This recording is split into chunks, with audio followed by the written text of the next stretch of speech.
One thing that I was thinking about today is that there's a guy who was a filmmaker for Netflix who was facing 90 years in prison. Um, and I'm going to explain why that's happening. And I'm also going to link that to some interesting financial psychology that exists in the research in terms of explaining what went down. And what I'm going to do is give you the details of what occurred, and then I'm going to explain how this links to an interesting economic lesson. Yeah, so there's this Netflix guy, and apparently what happened here was this guy is accused of pretty much kind of sort of stealing money, and he was hired by Netflix to produce a sci-fi series, and it was called White Horse.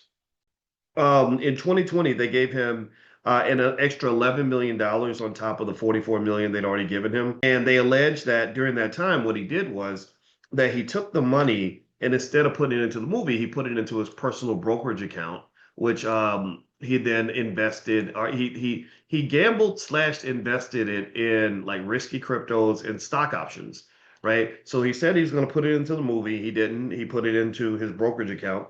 And they also said that he lost a lot of his money, not just in risky investments, but he lived lavishly. He had luxury cars, Rolls Royces and a Ferrari, expensive furniture, high-end mattresses, luxury goods, and other personal expenses. According to federal prosecutors, none of the money went toward producing even a single episode of the series, and the show remained unfinished and was eventually canceled. But anyway, with that being said, the legal charges against Wrench include wire fraud, money laundering, illegal transfer of funds, carrying a possible sentence of up to 90 years. 90 years if he gets it convicted. And so that was a huge financial blow and a huge reputational blow for everybody involved.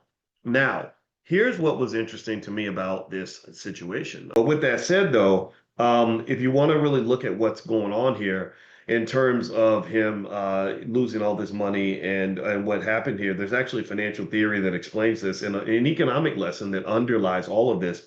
And the first one is something called basically behavioral addiction theory.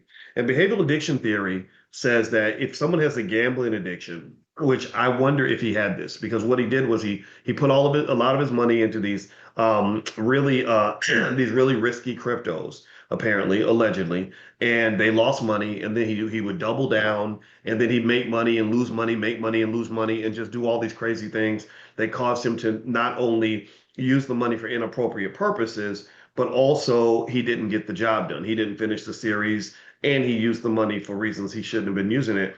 And behavioral addiction theory basically says that when you have a gambling addiction, it operates like a drug addiction. So basically what I wonder, I'm not saying that he does have a gambling addiction, but I'm saying it sounds interesting that you would blow this, once in a lifetime opportunity and use it on, gambling money on crypto and all this other stuff.